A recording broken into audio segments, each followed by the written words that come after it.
বাংলাদেশের বাইরে পৃথিবীর বিভিন্ন প্রান্তে যেখান থেকে চ্যানেল আই দেখছেন, আপনাদের সকলকে সাদর আমন্ত্রণ তৃতীয় মাত্রা দেখবার জন্য। প্রদর্শক, কোভিড-19 বা করোনা ভাইরাস গোটা পৃথিবীকে এমন একটা অস্থিরতা, আতঙ্ক এবং উদ্বেগের মধ্যে ঠেলে দিয়েছে যে এর থেকে কবে নিষ্কৃতি মিলবে কেউই জানে না। গোটা পৃথিবীর প্রতিটি মানুষই, কিছু কিছু অংশ বাদ দিয়ে প্রতিটি মানুষই এখন এই এক ধরনের মৃত্যু আতঙ্কের মধ্যে আছে। আমরা সবাই মারা যাবো সেটি আমাদের নিশ্চিত, কিন্তু সবসময় মৃত্যুর সঙ্গে লড়াই করা বা মৃত্যুর আতঙ্কে থাকা, সেটি বোধহয় পৃথিবীতে বহু বছর পরে, বোধহয় 100 বছর পরে এরকম গোটা পৃথিবী জুড়ে এই আতঙ্ক সবার মধ্যে আছে।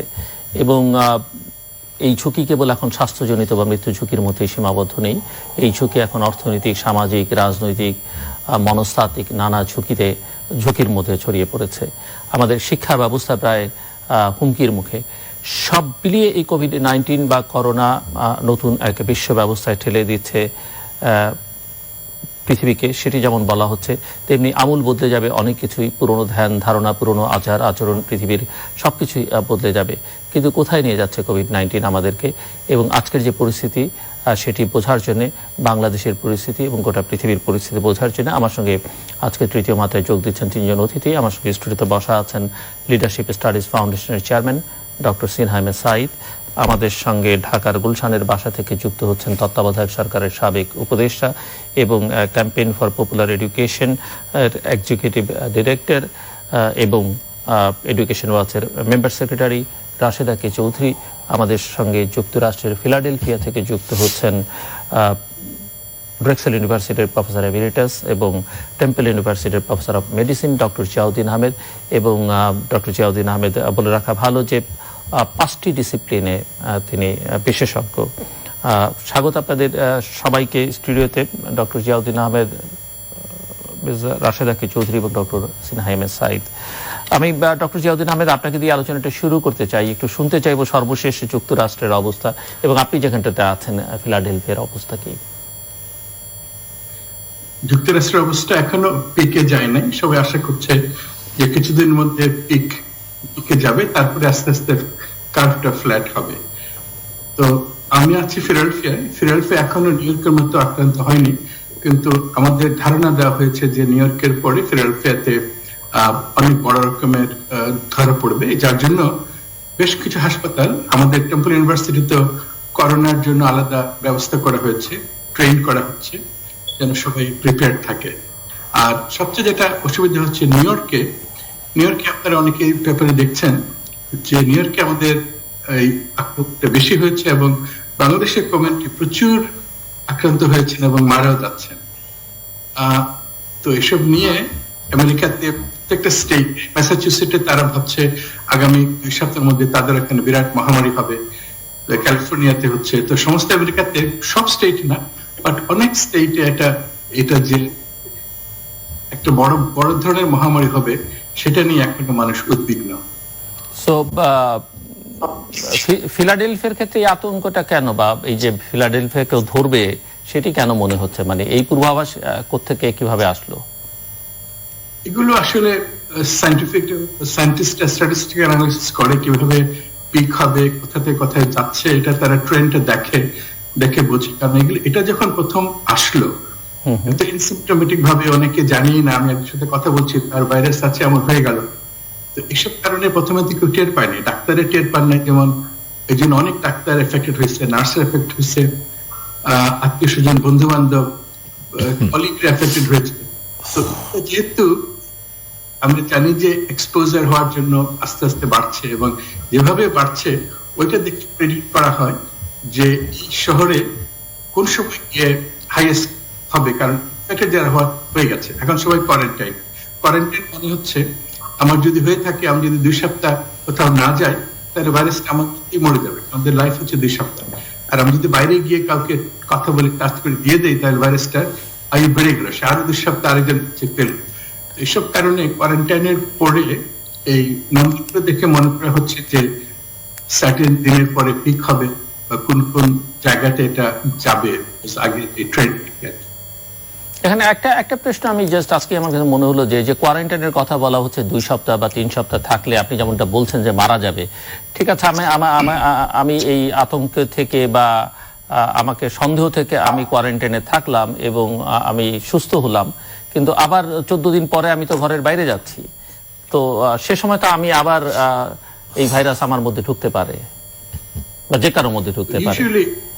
ইউজুয়ালি ভাইরাস গুলো, এই corona virus usually antibody develop হয়। আমার যদি একবার হয়ে যায় চিকেন পক্সের মতো, বা কিন্তু অ্যান্টিবডি যদি 1 বছর থাকে, তো আশা করা যাচ্ছিল যে এটা যে আমি একবার যদি হয় তাহলে আবার আপনার হবে না বাইরে, কারণ আমার অ্যান্টিবডি, আমার রেজিস্ট্যান্স বডির মধ্যে ডেভেলপ হয়েছে, যেটা আমরা ভ্যাকসিন দিয়ে করি।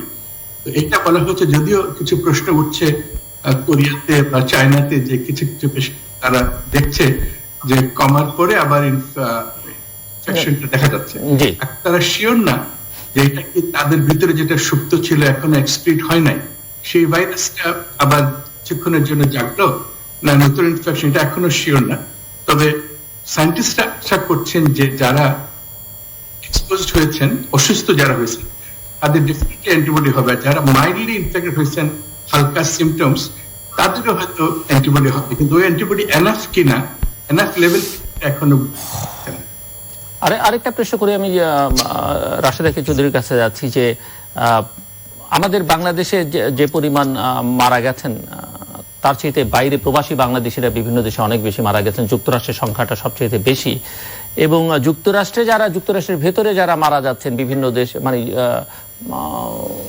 মার্কিন সিটিজেন, বলা হচ্ছে যে এদের মধ্যে মাইনরিটি, অর্থাৎ আফ্রিকান আমেরিকান বা অন্যান্য দেশ থেকে যারা মাইগ্রেট করে গেছেন, তাদের সংখ্যাটা অনেক বেশি। এর কারণ কি বলে মনে হয় আপনার? প্রথমে ছিল না, প্রথমে ছিল সব সাদাদের, এখন যত দিন যাচ্ছে দেখা যাচ্ছে যে মাইনরিটি হচ্ছে বেশি। এর কারণ হিসাবে এটা মনে কর, যারা ওয়েল অফ না, তারা একটু কনসেন্ট্রেটেড জায়গাতে থাকেন, তাদের সোশ্যাল ডিস্টেন্সিং এর ডিফিকাল্টি হয়, তো যার জন্য এই জন্য এটা ছড়াচ্ছে। এই জন্য অনেকে হোমলেস বা যারা আফ্রিকান কমিউনিটি বা ইভেন এশিয়ান কমিউনিটি, তাদের দেখে তো মনে করা হচ্ছে জেনেটিক্যালি কোনো কারণ আছে কিনা, সেটা পরীক্ষা করা হবে ভবিষ্যতে। কারণ থাকতেও পারে, কোন দেশে দেখা গেছে সেম ভাইরাস বেশি লোককে মারছে, কোন কোন দেশে কম লোককে মারছে। তো এটার জন্য যদি কিছু প্রোটেকশন থাকে, কারোর কম থাকে, সেটার জন্য এখনো রিসার্চ হচ্ছে। রাশেদা চৌধুরী, আমরা রাজনীতি অর্থনীতি নিয়ে সবসময় আলোচনা করছি, কোভিড-19 স্বাস্থ্য ঝুঁকি, কিন্তু শিক্ষা সম্পর্কিত বিষয়গুলো নিয়ে সেই অর্থে তেমন একটা আলোচনা হচ্ছে না। কিন্তু আমরা জানি যে শিক্ষা খাত দীর্ঘমেয়াদে ক্ষতির সম্ভাবনার মধ্যে পড়ছে, এবং প্রাথমিক বিদ্যালয় থেকে শুরু করে বিশ্ববিদ্যালয় পর্যন্ত সকল শিক্ষা প্রতিষ্ঠান বাংলাদেশে তো বন্ধ, গোটা পৃথিবীব্যাপী বন্ধ। আমরা যদি বাংলাদেশের মধ্যেই তাকাই, এবং ইতিমধ্যে আপনি জানেন যে উচ্চ মাধ্যমিক পরীক্ষা পেছানো হয়েছে, ও লেভেল এ লেভেল পরীক্ষা যেগুলো ছিল সেগুলো পিছিয়ে দেওয়া হয়েছে। তো আমার প্রশ্ন হচ্ছে যে প্রাতিষ্ঠানিক কার্যক্রম বন্ধ থাকলে শিক্ষা কার্যক্রম আসলে সুষ্ঠুভাবে আর চালিয়ে যাওয়া সম্ভব কিনা? যদিও কোনো কোনো প্রতিষ্ঠান অনলাইনেও তাদের কার্যক্রম চালাচ্ছেন, কিন্তু সেটি যথার্থ কিনা, এবং আমাদের দেশে প্রাথমিক শিক্ষা ব্যবস্থায় তো সেটি একেবারেই অনুপস্থিত। তো আপনি কিভাবে দেখছেন এই পরিস্থিতিটাকে, বা আপনি কি? অনেক ধন্যবাদ, বিশেষ করে তৃতীয় মাত্রায় এটি নিয়ে এসছে বলে। কারণ আমরা তো এখন যেটা দাঁড়িয়েছে পরিস্থিতি, তাতে একটা সিঙ্গেল এনিমি মনে হচ্ছে, কিন্তু মানে এটা হচ্ছে কোভিড-19 সিঙ্গেল এনিমি। কিন্তু সেটা করতে গিয়ে আমাদের অন্যান্য যেগুলো আছে, এটা জিয়াউদ্দিনও ভালো করেই বলতে পারবেন, ডক্টর জিয়াউদ্দিন, যে অন্যান্য অসুস্থ রোগীরা কিন্তু একটু সাইডলাইন হয়ে যাচ্ছে, তাদের ব্যাপারেও আমরা সেইভাবে কিন্তু নিতে পারছি না। একই অবস্থা আমাদের শিক্ষা ক্ষেত্রেও পড়ছে, কারণ ওই দুর্যোগটা সামাল দিতে গিয়ে কোভিড-19 এই যে মৃত্যু, এই যে মিছিল পৃথিবীতে, এই সুবাদে আমি একটা জিনিস বলি, যেটা হচ্ছে যে যারা আমাদের, বিশেষ করে আমাদের প্রবাসীরা যারা বাইরে এই কোভিড-19 কারণে মারা গেছেন, তাদের প্রতি আমার শ্রদ্ধাঞ্জলি নিবেদন করছি। বিশেষ করে ডাক্তার, কেয়ার গিভার যারা মারা যাচ্ছেন, বা যাদেরকে আমি সোজা কথা বলবো ভাষা সৈনিকের মতো করোনা সৈনিক যারা, তাদের জন্য কিন্তু আমাদের অভিবাদন। এখানে পরিচ্ছন্নতা কর্মী থেকে শুরু করে সবাই, ডাক্তাররা ফ্রন্ট লাইনে যারা আছেন। তারপরে যদি আসি যে শিক্ষার যে ব্যবস্থাটা করা হচ্ছে, কারণ সরকারও বুঝতে পেরেছেন যে এই যে শিক্ষা পঞ্জিটা কিন্তু একদম তছনছ হয়ে গেছে সারা পৃথিবীব্যাপী, সারা পৃথিবীতেই হয়েছে যে পরীক্ষা পিছিয়ে যাচ্ছে, নিয়মিত স্কুল করা যাচ্ছে না ইত্যাদি। উন্নত বিশ্বে তারা অনলাইনের মাধ্যমে দেওয়ার চেষ্টা করছেন, সেখানে হয়তো খুবই নগণ্য কাউকে তারা রিচ করতে পারছেন না, কিন্তু আমাদের দেশে এই সংখ্যাটা কিন্তু মোটামুটি বেশি। যেমন আমি যদি সোজা কথা বলি, এখনো 30 থেকে 35% শিক্ষার্থী কিন্তু প্রথম প্রজন্মের শিক্ষার্থী আমাদের দেশে প্রাথমিকে। তাদের কাছে পৌঁছাতে গেলে যে বাড়িতে যে সহায়তা ঘরে বসে, এটা কিন্তু মা বাবার পক্ষে দেয়া সম্ভব হচ্ছে না। অন্যদিকে যারা কর্মজীবী মায়েরা বিশেষ করে আছেন, তারা মা বাবারা ঘরে বসে কাজ করছেন, সন্তানের লেখাপড়া অত দেখতে পাচ্ছেন না বা সময় দেয়া অনলাইনে হলেও, সেখানে সরকার কিন্তু একটা ভালো কাজ করেছেন, এটা আমাদের সাধুবাদ দিতেই হবে, যে বিটিভির মাধ্যমে দেওয়ার ব্যবস্থা করেছেন। ষষ্ঠ শ্রেণী থেকে দশম শ্রেণী পর্যন্ত না, প্রাথমিকও শুরু হয়েছে, কিন্তু প্রাথমিকও শুরু হয়েছে, প্রাথমিক ও গণশিক্ষা মন্ত্রণালয় অতি সম্প্রতি শুরু করেছে। কারণ প্রাথমিকের শিক্ষার্থীদের মনোযোগ ধরে রাখা টিভির মাধ্যমে এবং ওইরকম একটা গতবাধা লেখাপড়ার মধ্য দিয়ে এটা সম্ভব না, একটু সময় লেগেছে। এখনো আমি বলবো যে উন্নত মানের হয়নি, সেটা হবে হয়তো, কারণ এখানে তো শিক্ষকদের দক্ষতা যোগ্যতা, এই যে অনলাইন টিচিং এর একটা আলাদা একটা দক্ষতা দরকার, সেটা এখনো তারা শিখছেন, পারবেন আশা করি। কিন্তু আমাদের চিন্তাটা অন্য জায়গায়, যে সবার কাছে কি পৌঁছাতে পারছি এর মধ্য দিয়ে, মনে হয় না। আমার প্রতিবন্ধীরা কোথায়, যে ভিজুয়ালি দৃষ্টি প্রতিবন্ধী যারা, আমার আদিবাসী জনগোষ্ঠী কোথায়, আমার চর হাওর চা বাগানে যারা থাকে, তাদেরকে কিভাবে যাচ্ছে? এবং রাশেদা কে চৌধুরী, আপনি জানেন যে আপনি তো প্রাথমিক শিক্ষা গণশিক্ষা নিয়ে অনেক কাজ করেন। প্রাথমিক শিক্ষা মানে স্কুলে যারা যায়, প্রাইমারি স্কুলে, তাদের সকলের বাড়িতে টেলিভিশন আছে কিনা বাংলাদেশে, সেটি একটু বোঝা দরকার, আমি আপনার কাছ থেকে বুঝতে চাই। এবং গণবিশ্ববিদ্যালয়ের অনলাইনে ক্লাস নেওয়ার উদ্যোগ নিয়েছে, সেটিও আমরা জানি যে প্রায় শতকরা 91% শিক্ষার্থী চায় না যে তারা অনলাইনে ক্লাস করতে আগ্রহী নয় তারা। তো এর আর কোনো বিকল্প আছে কিনা, সেটিও একটা প্রশ্ন। এখন যেটা হচ্ছে যে টেলিভিশনের মাধ্যমে সবার কাছে পৌঁছানো যাচ্ছে না, আমি কিন্তু বারবারই বললাম, এটা যে বলা হচ্ছে সবার কাছে নাই, কিন্তু বিটিভির যেহেতু সবচেয়ে বেশি মানে পৌঁছানোর ক্ষমতা, সেই হিসাবে আমরা ধরে নিচ্ছি বিটিভি একটা সংখ্যা শিক্ষার্থীকে ধরতে পারছে। কিন্তু তারপরেও আমাদের কাছে কিন্তু তথ্য আসছে যে শিক্ষার্থী, অভিভাবক, শিক্ষার্থী এরা জানেন না এখনো, ওইভাবে আমরা জানান দিতে পারিনি। SMS এর মাধ্যমে এখন জানান দেওয়ার চেষ্টা করা হচ্ছে, কিন্তু এখনো জানেন না শিক্ষার্থী বা অভিভাবকরা। কাজেই তারা যে ওই সময়টাতে বসবেন টেলিভিশনের সামনে, শিক্ষার্থীরা বসবে, সেটাও সবার কাছে পৌঁছায়নি। দ্বিতীয় যেটা আপনি যেটা বলছিলেন, যে আসলে কি আমরা সবার কাছে গেলেও এই জিনিসটা পৌঁছাচ্ছে কিনা, তারা বুঝতে পারছে কিনা। যেমন ধরেন, আমি উদাহরণ দিয়ে বলি, মাধ্যমিকে চেষ্টা করা হচ্ছে যে শ্রেণীকক্ষে যে বিষয়টি পড়ানোর কথা, সেই অধ্যায় ধরে পড়ানোর চেষ্টা করা হচ্ছে, এবং তারপরে কিন্তু হোমওয়ার্কের মতো দেয়া হচ্ছে। হোমওয়ার্কের মতো দেয়া হচ্ছে এই কারণে যে স্কুল খুললে তখন দেখানো হবে। কিন্তু আরেকটা জায়গায় তো আমাদের একটা জট লেগে যাচ্ছে, যেটা হচ্ছে পরীক্ষা জট, বা অ্যাসেসমেন্ট গুলা কিভাবে হবে, মূল্যায়নটা কিভাবে হবে, সেটা নিয়ে আমরা এখনো হিমশিম খাচ্ছি। আমি যদি এখানে সহজ করেই একটা কথা বলি, যে অনেক ধরনের প্রস্তাবনা ইত্যাদি আসছে, কিন্তু একটা প্রজন্ম পুরো আমাদের এখন ঝুঁকির মুখে শিক্ষার মধ্যে, তাদের কাছে যাব কি করে, আরো বৈষম্য তৈরি হবে কিনা। এই যে অনলাইন টিচিং এর কথা বলা হচ্ছে, অনলাইনে যাওয়া, ইন্টারনেটের ব্রডব্যান্ড ইন্টারনেট সব জায়গায় নেই, সবার কাছে যাওয়া সম্ভব না, এটা আরেক ধরনের বৈষম্য তৈরি করবে। কিন্তু আমাদের তো এগোতে হবে কোনো না কোনো ভাবে, এই বৈষম্যটা যাতে দূর করা যায় সেটার চেষ্টা করতে হবে। কারণ এখন এত অনিশ্চিত একটা পরিস্থিতির মধ্যে, যে কবে স্কুল খুলবে, কবে স্বাভাবিক জীবনে শিক্ষার্থীরা যেতে পারবে, এখানে নানা ধরনের আশঙ্কা কিন্তু চলে আসছে। যেমন ধরেন, এই তৃতীয় মাত্রায় কালকে ডক্টর দেবপ্রিয় যে অর্থনৈতিক বিষয়গুলো তুলে এনেছেন, মানুষের রুটি রুজি যখন বিপদে পড়বে, ঝুঁকির মুখে পড়বে, তখন কিন্তু অনেক বেশি ঝরে পড়ার হার বাড়বে, তখন কিন্তু শিশু শ্রম বাড়বে, তখন কিন্তু বাল্য বিবাহ বাড়বে, তখন কিন্তু বাল্য মাতৃত্বের ঝুঁকি বাড়বে।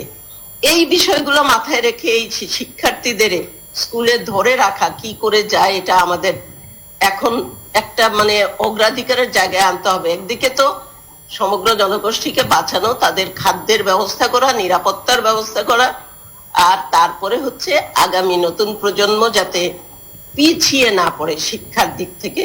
আমরা কিন্তু একটা ভালোই করেছিলাম, বাংলাদেশ বেশ অনেক দূর এগিয়েছিলাম, এখানে যাতে ধস না নামে সেটা দেখার দরকার আছে। আপনি থাকবেন আমাদের সঙ্গে doctor Sinha M A Saeed. একটি অণুজীব পৃথিবীকে এইভাবে, গোটা পৃথিবীকে এইভাবে একটা অনিশ্চিত অবস্থার মধ্যে ঠেলে দিতে পারলো, কি কারণ বলে মনে হয়? এবং আমার আরেকটা প্রশ্ন বাংলাদেশের ক্ষেত্রে যোগ করে দিতে চাই। যখন উহানে এটি শুরু হলো, যখন এটি নিয়ে আমরা আলোচনা শুরু করলাম, আমার মনে আছে যে একবারে জানুয়ারির প্রথম দিন থেকেই এই আলোচনাটা আমরা করছি। আমরা যে পরিস্থিতির মধ্যে আজকে ঢুকে পড়েছি সেটা আমরা কিছুটা হলে অ্যাভয়েড করতে পারতাম কিনা, মানে পরিস্থিতিটা আরো নিয়ন্ত্রণের মধ্যে রাখা যেত কিনা? দেখুন, বিষয় হচ্ছে দুটা। মূলত আমরা পারতাম, কিন্তু আমরা সচেতন ছিলাম না। কেন ছিলাম না, এটা 101টা প্রশ্ন উত্তর আসতে পারবে। সবচেয়ে বড় কথা হলো পারতাম, সচেতন ছিলাম না।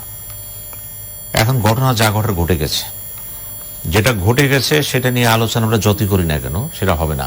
যেমন ধরেন আমেরিকান প্রেসিডেন্ট ট্রাম্প কেন ঘটলো, কি জন্য ঘটলো, কে দায়ী, এটা নিয়ে খুব বেশি ব্যস্ত হয়ে গেছেন। কিন্তু এটা উচিত ছিল তার এখন, বিশেষ করে যা ঘটে এসে সেটা রক্ষা করতে পারবেন কিনা। এবং তিনি এই চিন্তাও করতেছেন সেখানে আমি এখন ব্যবসা বাণিজ্য শুরু করে রিওপেনিং করতে চাই এবং আমার ক্ষমতা আছে সেটা, যেটা নিয়ে বিভিন্ন গভর্নর তার প্রতিবাদ করছেন আপনার ক্ষমতা নাই, এটা গভর্নরদের ক্ষমতা আছে এখানে। এই যে বিষয়গুলি দেখেন, ওই বিতর্কটা ভিন্ন বিতর্ক। এখন প্রশ্ন হচ্ছে বাংলাদেশে পারত, হয়নি, না হওয়ার কারণ এখন কি দাঁড়াচ্ছে এখানে। এই যে আমি এখন আপনার মিরপুর ডিওএসএসতে আসলাম, আমি 6 দিন পরে বাসাতে বেরোলাম। আমি যখন আসতেছিলাম দেখলাম চতুর্দিকে বিহারি ক্যাম্প দেখলাম, আরো অনেক জায়গা দেখলাম, মানে একটা মিছিলের মতো সব বসে আছে, কিন্তু আড্ডা মারতেছে। ওই যে পাঠক উবার সবই চলতেছে সেখানে। কিভাবে চলতেছে? এখন তো বলা হচ্ছে যে লকডাউন করা হয়েছে বা সামরিক বা পুলিশ বাহিনী আছে সেখানে আছে, সবাই নাকের ডগর উপর দেখে হচ্ছে। কিন্তু এগুলো এর অর্থ হলেই যে লকডাউন সম্পর্কে মানুষের যে ধারণা এবং এই করোনা ভাইরাসটা কি, এটাও কিন্তু তারা মোটামুটি মুখে মুখে বলতেছে, বাস্তবে কিন্তু কেউ ওয়াকিবহল না যে পর্যন্ত তাকে হিট না করবে। যখন আমরা দেখতে পারতেছি যে সন্তান তার মাকে জঙ্গলে রেখে আসতেছে, স্বামী তার স্ত্রীকে বাইরে রেখে আসতেছে, এবং সবচেয়ে দুঃখজনক হলো যে আপনি তো একটু ভালো করে বললেন, রেখে আসছে, কাছেই তো যাচ্ছে না, মানে যাওয়ার সুযোগ নেই। এখন প্রশ্ন হচ্ছে যে এই সংকটটা কেন হচ্ছে, এই ভীতিটা কেন হচ্ছে? কারণ বাংলাদেশে মানুষের ভিতরে কতগুলি স্পেসিফিক আছে দেখেন। এখানকার মানুষগুলি মূলত ধর্মভীরু, ধর্ম বিশ্বাস করে তারা, এবং ধর্মে বিশ্বাস করার ক্ষেত্রে দুটা জিনিস আছে কিন্তু। একটা হচ্ছে বুঝা বিশ্বাস করে আর না বুঝে বিশ্বাস করে। কিন্তু এখানে যেহেতু ধর্ম চর্চাটা আমাদের এখানে সেভাবে আপনার মানে পুঁথিগত, যেটা মুখস্থ, এটা না যে আপনি ধর্মকে বোঝার চেষ্টা করতেছেন, পরে চেষ্টা তা না। এখন এই বিশ্বাসটা কই থেকে আসলো? বাংলাদেশে আলোকে সাধারণত পীর, দরবেশ, ফকির বা মাওলানা যারা আছেন তারা এগুলি ব্যাখ্যা দিচ্ছেন, কিন্তু বিশেষ করে ওয়াজের মধ্যে দেওয়া হচ্ছে, কিন্তু সেই ব্যাখ্যাগুলো কিন্তু একতরফা ব্যাখ্যা, এবং সেই ব্যাখ্যাগুলো আসলে বিজ্ঞানসম্মত কিনা, আসলে কোরআন সম্মত কিনা, সেগুলো কিন্তু গবেষণা হয়নি। এই লাইনে কিন্তু গবেষণা করার প্রয়োজন আছে এখন। যে ওয়াজ যেগুলো হচ্ছে, ব্যাখ্যা দেওয়া হচ্ছে বা যার পড়ানো হচ্ছে, কি হচ্ছে, মানুষ কেন ভুল বুঝতেছে। যের মধ্যে টেলিভিশনে দেখলাম একজনকে জিজ্ঞেস করলো, বয়স্ক লোক, সে না মসজিদে গেছে, সে মানে না এগুলো। কেন গেছেন? আমি গেছি। কেন? আমি আল্লাহটাকে গেছি, আল্লাহ আজান দিয়েছে গেছি। তো আপনি জানেন না যাও খারাপ, এই তো মৃত্যুর ভয় আছে। শোনেন, মারবে তো একজনই, যিনি করোনা পাঠাইছে, তো উনি যেখানে মারবে আমাকে মারবে, এটা নিয়ে আপনার কথা বলার দরকার নেই। এই যে তাদের প্রতি বিশ্বাসগুলো, এই বিশ্বাসগুলো ভেদ করা যাবে না। কিন্তু এখন আপনি লকডাউন করেছেন, তো লকডাউন করার আগে, লকডাউন যখন করবেন, লকডাউন করার অর্থ কি? আপনি যাতে এটা সোশ্যাল ডিস্টেন্সিং মেনটেন করতেছেন, কিন্তু লকডাউন করার অর্থ এই তো না জনগোষ্ঠীকে মেরে ফেলা, না খায়া। এখানে মানবাধিকার প্রশ্ন চলে আসবে। কদিন পর দেখবেন মানবাধিকার কমিশন কথা বলছে, মানবাধিকার কর্মীরা কথা বলবে যে আপনি যে আমাকে লকডাউন করে রাখলেন, আমার অন্ন বস্ত্র বাসস্থান চিকিৎসা কোথায়? যেমন ধরেন পুলিশের নতুন আইজি সাহেব বলেছেন, হয় ঘরে থাকেন না কবরে যান। বড় সাংঘাতিক কথা কিন্তু, হয় ঘরে থাকেন না কবরে যান। অর্থাৎ হলো তিনি তাকে পজিটিভ সেন্সে কথাটা বলেছেন, সতর্ক করার জন্য বলেছেন, বলেছেন। মানে কতটুকু ভয়াবহ রোগ এটা। কিন্তু মানুষ কিন্তু সেটাকে তোয়াক্কি করতেছে না, কারণ তার ক্ষুধার যন্ত্রণা, তার প্রয়োজনীয় যন্ত্রণা সে মানতেছে না এগুলো। এখন যদি লকডাউন করতে চান বা কোয়ারেন্টাইন যেটাই আপনি করবেন, আপনি বলছেন সোশ্যাল ডিস্টেন্সিং, এটা কিন্তু এই কনসেপ্টটা দেখেন সব জায়গায় আসতেছে, কিন্তু তার চেয়ে গুরুত্বপূর্ণ হলো উইদিন সোশ্যাল ডিস্টেন্সিং তার ফিজিক্যাল ডিস্টেন্সিং থাকতে হবে। কিন্তু আমি সমাজে মিশতেছি না, কিন্তু আমি কিন্তু সমাজের বৃহত্তর অঙ্গনে যাচ্ছি না, আমি ক্ষুদ্র অঙ্গনে কিন্তু মিলামেশা করতেছি। স্লোগানটা উচিত ছিল সোশ্যাল অ্যান্ড পার্সোনাল ডিস্টেন্সিং, তাহলে মানুষ বুঝতে কি ফিজিক্যাল ডিস্টেন্স যেটা হয়। এখন বাংলাদেশে কিন্তু এটা নাই ধরতে গেলে। এখন আমাদের রোগীর সংখ্যা কত, আমরা টেস্ট কতটা করতে পারতেছি? এই যে মাঝে মাঝে সরকার বিজ্ঞাপন দিচ্ছে, মাঝে মাঝে কথা যারা বলেন সরকারের পক্ষ থেকে, এতজন টেস্ট করে এতজন হলো, ঠিক আছে, এতজন টেস্ট করা হলো এতজন হয়েছে, কিন্তু টেস্ট করেননি কতজন? লোক সংখ্যা তো 20 কোটি। সেই অনুপাতে এই যে দেখেন নতুন একটা তথ্য বেরিয়ে আসছে যে 2 ধরনের ভাইরাস হতে পারে, এটা রোগের নেচারটা। যদি চীন থেকে আসে তাহলে তার হবে, তার ক্ষতির পরিমাণটা কম 2.5%, ইতালিতে আসলে 10%। যদি আমাদের এখানে ইতালিতে যারা আসছে তারা ওই যে ফরিদপুর থেকে, তারা কিন্তু কোয়ারেন্টাইনে বসে রয়েছে কিন্তু অনেক। কিন্তু আমরা এখনো জানি না ব্যক্তি কতটুকু ঘটেছে। ব্যক্তি যতটুকু ঘটুক, বিশ্বাস করার ব্যাপার আছে যেখানে আমি বিশ্বাস করি ব্যক্তিগতভাবে যে এই মুহূর্তে বাংলাদেশে করোনা ভাইরাসে আক্রান্ত সংখ্যা কয়েক লক্ষ হবে, কিন্তু যদি আমরা গবেষণা করতে পারতাম, টেস্ট করতে পারতাম। কিন্তু যখন টেস্টে প্রমাণিত হবে হয়েছে, সেটা বলাই হচ্ছে যে অনেকের আছে কিন্তু এমনি ভালো হয়ে যাবে, সে বুঝবেও না যে তার, সে বুঝবেও না, কারণ সে বোঝার সুযোগও তার নাই। এখন যে ভালো হয়ে যাবে, সে ভালো হয়ে যাবে। কিন্তু এই থেকে ধরেন সবচেয়ে বড় ইম্প্যাক্ট হচ্ছে এখানে সামাজিক অস্থিরতা দেখা দিবে, অর্থনৈতিকভাবে যেটা ঘটবে এখানে। এই যে মৌসুমটা কি, ধান চালের মৌসুম। প্রধানমন্ত্রী বললেন যে খাদ্য মজুদ আছে 17 লক্ষ মেট্রিক টন, ভেরি গুড, অসুবিধা হবে না, খাদ্য থাকবে। এখন কিন্তু চাল, 2 সপ্তাহ পরে কিন্তু চাল কাটতে হবে আপনাকে, ধান, বড় ধান কাটার জন্য এখন কৃষক পাওয়া যাচ্ছে না, কারণ করোনার জন্য কেউ সংঘবদ্ধ হতে পারছেন না। এই ক্ষেত্রে সরকারের কিন্তু প্রণোদনার দরকার, সহযোগিতা দরকার। কারণ আপনি যদি খাদ্য শস্য তুলতে না পারেন, এই খাদ্য শস্য কিন্তু জমিতে পড়ে থাকবে, তখন কি হবে? এখন শুরুতে কিন্তু পদক্ষেপ নেওয়া প্রয়োজন। এখন কথা আছে সরকার কত দিকে দেখবে, সমস্যাটা এত ব্যাপক, জীবনের প্রত্যেকটা ক্ষেত্রে, অর্থনৈতিক, সামাজিক, রাজনৈতিক, সাংস্কৃতিক প্রত্যেক ক্ষেত্রে একটা ঘাটতি দেখা দিচ্ছে। এবং এই ঘাটতি পূরণের জন্য সরকার প্রস্তুত ছিল না, পৃথিবীর কোনো সরকার প্রস্তুত ছিল না। কিন্তু আমাদের এখানে সরকার কি করতে পারে? আমি যেটা মনে করতেছি আমার ক্ষুদ্র দৃষ্টিকোণ থেকে, আমি লিডারশিপ প্রেক্ষাপটে কথা বলবো, কারণ এটা নিয়ে আমি গবেষণা করি। আমার প্রেক্ষাপটে মনে হচ্ছে কি, এই মুহূর্তে দরকার ছিল বা এখনো আছে, জাতীয় পর্যায়ে একটা করোনা ক্রাইসিস একটা কমিটি গঠন করা প্রধানমন্ত্রীর নেতৃত্বে। সেখানে দলবন্দী বিশেষে এনজিওতে শুরু করে সবাইকে রাখেন, এবং তারই একটা রূপ দেন ডিস্ট্রিক্ট লেভেলে ডিসি সাহেব না, ডিসি কে দিয়ে পার করতে পারবেন না আপনি। এখানে দরকার প্রত্যেক ডিস্ট্রিক্টে একজন করে মন্ত্রী নিয়োগ করেন, এবং সেই মন্ত্রীর আওতায় ওই জেলা লেভেলে যারা নেতা আছেন, এনজিও আছেন, তাদের সঙ্গে করেন, এবং তাদের মধ্যে উপজেলা পর্যন্ত যান, এবং একটা গণসচেতন সৃষ্টি হবে। কিন্তু এইভাবে আসলে হবে কি, প্রধানমন্ত্রীর মেসেজটা পৌঁছে যাবে। দুঃখজনক হলো যখন কানাডার প্রধানমন্ত্রী বলেন আপনারা ঘরে থাকেন, আমি রাস্তায় নেমে গেলাম, কারণ আমি আপনার নির্বাচিত প্রতিনিধি। আর আমাদের কি হয়েছে, এমপি সাহেবরা ঘরে বসে গেছেন, চেয়ারম্যানরা ঘরে বসে গেছেন, মন্ত্রীরা ঘরে বসেছেন। অদ্ভুত ঘটনা। কিন্তু জনপ্রতিনিধি, আমরা ডাক্তারদের কথা বলি, ওই যে ভাই আছেন হিপোক্রেটিক ওথ, ডাক্তারকে নেন, ওথ আছে তাদের, কিন্তু মেম্বার অফ পার্লামেন্ট ওথ ছিল, কিন্তু জেলা পরিষদ ওথ ছিল, কিন্তু নির্বাচিত ওথ ছিল সবারই। কিন্তু আমরা মানুষের সেবা করব, সবচেয়ে বড় সেবা হচ্ছে রাজনীতিবিদদের সেবা, বড় অঙ্গন এটা। এই সেবা থেকে এখন আমরা সব কথা ডাক্তার সাহেবরা করতেছেন, ঠিক আছে, তারা হেলথ, তারা আমাদের স্বাস্থ্য সৈনিক। এখন তারা কি করতে পারে? সবচেয়ে বড় সৈনিকরা ঘরে বসে গেছেন, তাহলে কি হবে?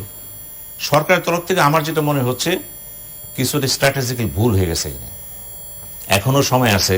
প্রধানমন্ত্রী আপনি অনেক কিছু করেছেন, অনেক কিছু করবেন, আপনার আন্তরিকতা আছে, বৈশিষ্ট্য আছে, কিন্তু আপনি কিন্তু একসময় বলেছিলেন, বঙ্গবন্ধু বলেছিলেন চাটার গোষ্ঠী চাইটা খেয়ে ফেলেছে। আপনি কি বলেছিলেন? আমি সারা সবাই পারচেজেবল। যেই দেশে একজন প্রধানমন্ত্রী সারা সবাইকে কিনা যায়, সেই দেশে চাউল চুরি হবে না কি হবে? সেটা উনি ওনার দলের লোকজনের কথা, দলের কথাই আমি বলছি, আমি আওয়ামী লীগের কথাই বলতেছি, সে তো তাদের লক্ষ্য করে বলছে আমি সারা সবাই পারচেজেবল। যদি তাই হয় তাহলে এই যে আওয়ামী লীগ আজকে যেগুলো হচ্ছে বিভিন্ন সেক্টরে, আজকে শুধু চুরি, যেটা হচ্ছে তেল, আর তেল সবই হবে। কেন হবে? এখন হওয়ার পরে বলবেন এরা তো আগে আওয়ামী লীগ করতো, যারা এগুলি করে তারা আগেও করতো, এটা দল জানতো, কিন্তু নতুন জানা দরকার নেই তো। এখন যদি ঠিক ক্রাইসিস মেনটেন করতে চান, তা ত্রাণ বন্টন করতে হবে সরাসরি আর্মিকে দিয়ে, সেনাবাহিনীকে দিয়ে।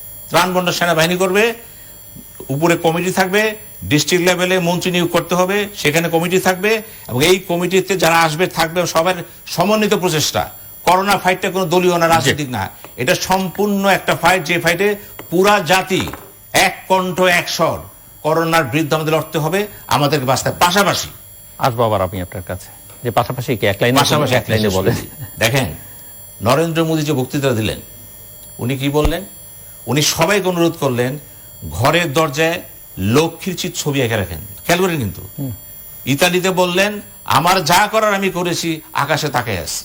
বাংলাদেশের প্রধানমন্ত্রী বলেছেন আপনারা ঘরে বসে নামাজ পড়েন, আল্লাহকে ডাকেন, রোজা করেন, সবই ঠিক আছে, কিন্তু আমার জানি কেন মনে হচ্ছে যে সবকিছু কিন্তু সবচেয়ে বড় বলিষ্ঠ প্রমাণ আপনাকে কিন্তু কাছে যেটা বললেন আমরা তার বাস্তবায়ন চাই। মানুষ যদি ক্ষুধায় পড়ে যায় তখন ওই কথা সুকান্তের কথা আসবে, হ্যাঁ, পূর্ণিমা চাঁদ ঝলসান রুটি।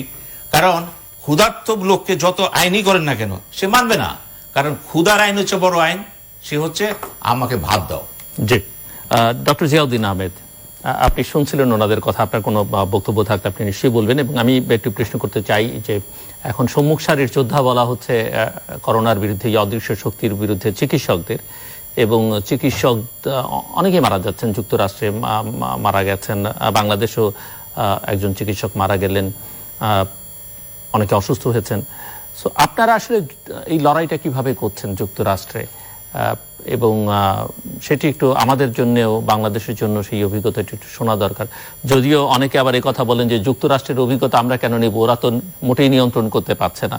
তো সেই বিষয়ে যদি আপনার কোনো বক্তব্য থাকে। আরেকটা প্রশ্ন হচ্ছে যে ভাইরাস সম্পর্কে বা কোভিড-19 সম্পর্কে এখনো নানা রকমের উদাসীনতা আছে, যেটি ডক্টর সিনহা বলছিলেন, সেই বিষয়ে যদি আপনি একটু দর্শকদের বলেন যে ভাইরাসটা কি ধরনের, মানে এর ক্রিয়া প্রতিক্রিয়া, গতিবিধি।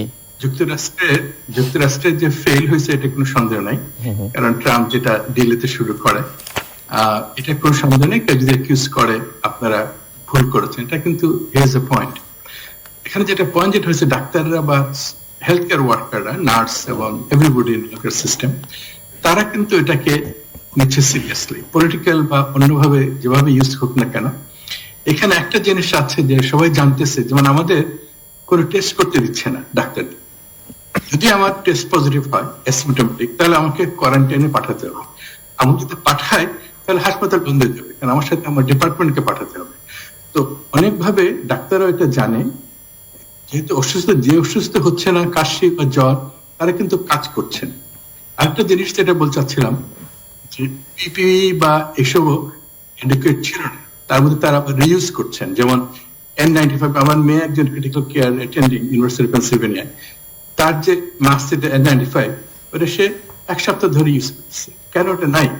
তো যা আছে এটা দিয়ে আমাদের সবাইকে ফাইট করতে হচ্ছে। এবং আরেকটা জিনিস যেটা খুব ইম্পর্টেন্ট, সেটা হচ্ছে যে এই আমরা যারা জুনিয়র ডাক্তার, যেমন আমরা ইন্টার্ন রেসিডেন্ট বলি, যারা নতুন পাশ করেছে, ট্রেনিং এ আছে, তাদের কিন্তু প্রটেক্ট করা হচ্ছে। এটা একটা কালচার, যে ওদেরকে কিন্তু আগে ওরা যেত, আগে রোগী দেখতো, তারপরে আমরা যেতাম। এখন উল্টা হচ্ছে, আমাদের সিনিয়রদেরকে দেখতে হচ্ছে, কারণ আমরা চাই না ওরা যেন এফেক্টেড হয়। তো এটা একটা কালচার। তো এই কালচারটা ওখানে আছে, এবং আমরা অনেকে মনে করতাম যে আমরা বেশি জানি, বেশি সিনিয়র, আমরা মারা গেলে অনেক জ্ঞান নষ্ট হয়ে যাবে। এটা যদিও ট্রু, কিন্তু আবার করোনা ভাইরাসের ক্ষেত্রে আরেকটা কথা হতে আছে, যে করোনা ভাইরাস যারা একটু বয়োবৃদ্ধ, যাদের বয়স বেশি, তাদের জন্য ঝুঁকিপূর্ণ বেশি, সেটাও তো একটা কনসিডারেশন হিসেবে থাকতে পারে। সেটা আছে, যেমন এই জন্য 65 এর উপরে যারা, তাদের এখন রেস্ট্রিকশন করা হচ্ছে।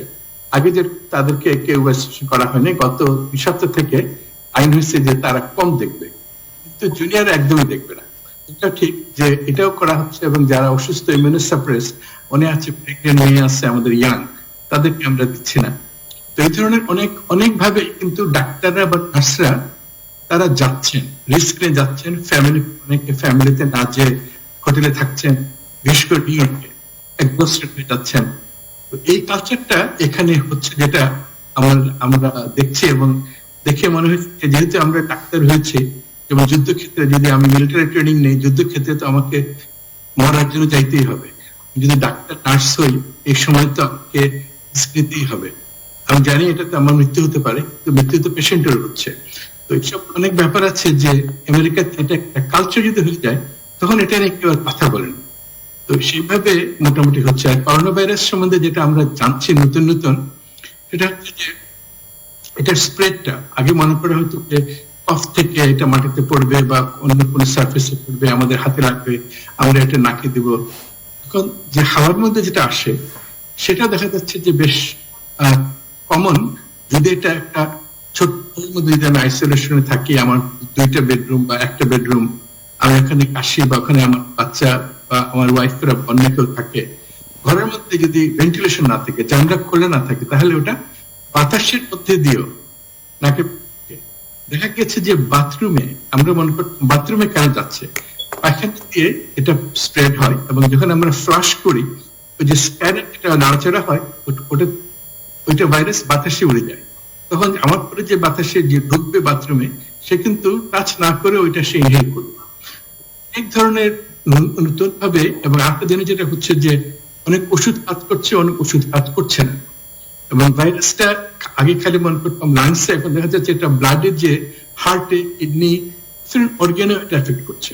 এখন ট্রিটমেন্টটা কখন শুরু করা হবে, এটা নিয়ে অনেক অনেক কথা হচ্ছে। যে নিউ ইয়র্কে বিশেষ করে এত বেশি এপিডেমিক হয়েছে, হাসপাতালে জায়গা নাই। ওখানে বলা হোক আপনি জ্বর হোক, আপনার কাশি হোক, আপনি হাসপাতালে যাবেন না, আপনি শ্বাসকষ্ট হলে যাবেন।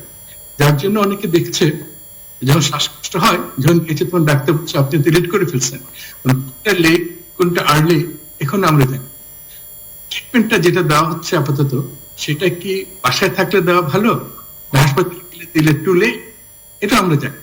তো একটা কারণ হচ্ছে যে ওষুধগুলো দেওয়া হচ্ছে, যে 2টা আপাতত নিউ ইয়র্কে বা জায়গাতে হাইড্রোক্সিক্লোরোকুইন, এজিথ্রোমাইসিন মনে করা হয় কাজ হচ্ছে। এগুলোর এখন সন্দেহ হচ্ছে যে এগুলো আসলে সবার কাজ হচ্ছে কি, এবং কখন দিলে কাজ হয়।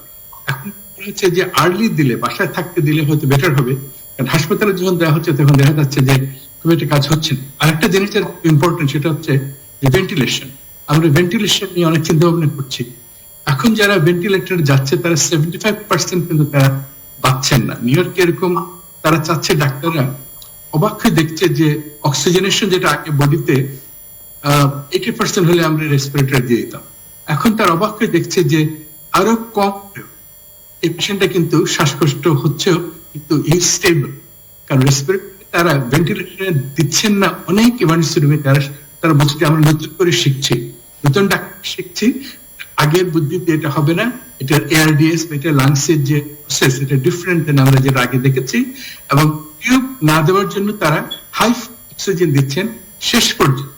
কারণ আগে আমরা যে ক্রাইটেরিয়াতে টিউব দিয়ে দিত, ওইটা দিচ্ছে না। এবং এভরিডে তারা ওটা ঝুঁকিপূর্ণ বেশি, এবং ওটা ছাড়াও হাই অক্সিজেন দিয়ে অনেকে ভালো হচ্ছে। যদিও সিডিসি এবং WHO তারা এখন এগুলো ওদের কাছে আসতে আসতে সময় লাগে, কিন্তু ফ্রন্ট লাইনে যারা কাজ করছে এভরিডে নতুন করে শিখছে, এবং শেখা থেকে তারা এটাকে ইউটিলাইজ করছে। বাংলাদেশে একজন ডাক্তার ডক্টর আলম, সে স্পেশালিস্ট, সে এজিথ্রোমাইসিন না দিয়ে ডক্সিসাইক্লিন দিয়েছিল। দেখা গেছে তার নার্সিং হোমের পেশেন্ট 50 জন কোভিডে, ওদের হার্ট প্রবলেম হয় নাই। তো everyday we are learning something new. এটা যদিও পাবলিশ এসব, কিন্তু আমাদের ডাক্তার আমরা যারা দেখছি এভরিডে নতুন কিছু হচ্ছে। আরেকটি কথা, যেমন আপনি এআর এর কথা বলছিলেন বা বদ্ধ ঘরের কথা বলছিলেন, অনেকেই আমরা তো জানি যে এসি রুমে আবদ্ধ থাকেন, তো সেটা কি ক্ষতিকারক কিনা এই মুহূর্তে? যেখানে ভেন্টিলেশন থাকে, এসি রুমে যদি এসিটা হচ্ছে সার্কুলেট করে, বেসিক্যালি বন্ধ বাতাস যেখানে, এখানে যদি ভাইরাস খুব র্যাপিডলি স্প্রেড হয়, তো একজন যদি কাশে, বড় রুম হলেও 10 মধ্যে থাকে, যেটা AC is a ventilation. AC যদি চলে তাহলে বাতাসটা রিসাইকেল হয়, which is okay. যদি কারো এসি না থাকে, তাদের ফ্যান ব্যবহার করা উচিত, জানলার দিকে ফ্যান দিয়ে দেওয়া উচিত, তাতে ঘরের বাতাসগুলো বাইরে চলে যাবে। কারণ কত ডোজে, কতটুকু ভাইরাস আপনি ইনহেল করলে আপনার অসুখ হবে, এটা আমরা কমন সেন্স হচ্ছে যে যদি বেশি কনসেন্ট্রেটেড থাকে, ধরুন একজন যদি আমার কাছে কাছে ওটা যতটুকু আমি ডোজ দিব, সে যদি আমার থেকে 7 ফিট দূরে কাছে, তার থেকে আমি তার হয়তো 1/4 ভাইরাস আমি ইনহেরিট করবো। এসব সিম্পল ফিলসফি, এগুলো চিন্তা ভাবনা করে ventilated room is very important. যার জন্য চায়নাতে তারা যখন আইসোলেট করলো, তারা কিন্তু হাসপাতালে করে নাই, তারা করেছে খোলা লঙ্গরখানার মতো হাসপাতাল। এখন আমেরিকা বা পৃথিবীতে বলা হচ্ছে যে হাসপাতাল এখনকার মতো যে ছোট্ট ঘর, একটা বিল্ডিং বানিয়ে 5 তলা ছোট ছোট কেবিন করা, that may not be the best thing. আগে যেরকম পুরো খোলা হাসপাতাল থাকতো, যেখানে বা অনেক ভেন্টিলেশন থাকতো, ওইগুলো maybe better for this particular situation. জি, মিস রাশেদা কে চৌধুরী, আমি আবার আপনার প্রসঙ্গে মানে আপনার জায়গাতেই ফেরত যাই যে এটা তো অবধারিত যে এবার সেশন জট তৈরি হবে দীর্ঘমেয়াদে, কেননা পরীক্ষা যেভাবে পিছিয়ে যাচ্ছে এবং একাডেমিক ইয়ারও অনেকগুলোই একেবারে শেষ মুহূর্তে নতুন একাডেমিক ইয়ার শুরু হবে অনেক জায়গায়। সো এই ক্ষতি পুষিয়ে উঠবার জন্য আসলে কি ধরনের পদক্ষেপ নেওয়া দরকার এবং প্রাতিষ্ঠানিক সিলেবাসের পাশাপাশি আরো কোনো বিষয় অন্তর্ভুক্ত করা প্রয়োজন কিনা সেটাও একটা দিক।